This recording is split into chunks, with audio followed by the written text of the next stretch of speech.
siya'y aking nalalanghap. Akala ko ang mundo ay wala ng katapusan, at nang ako ay magising sa kasalanang nagawa,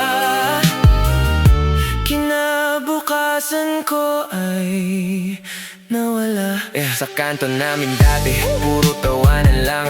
Ngayon tahimik na, may pangalan sa pader na naiwan. Mga tropa ko isa-isang nawala. Sa dilim ng gabi may kumakatok, wala nang umaga. Takbuhan sa eskinita, sigaw na nanay nila, anak ko yan, wag! Pero bala ang sumagot sa kanila. Dugo sa semento, pangarap ang kapalit. Mga batang nangangarap ngayon ay nakahimlay sa gilid. Akala namin trip lang, laro-laro sa apoy, hanggang sa apoy na yun kami na ang tinutunaw. Di biro, mga pangako sa sarili na palitan ng takot. Sa bawat galaw mo parang may matang nakasunod. Kung may babalik ko lang ang oras na nagdaan, iniwasan ko sana ang landas na yan. Kasi hindi lang ako ang nasira't nadamay, pati buhay ng kaibigan kong tuluyan ang nawala sa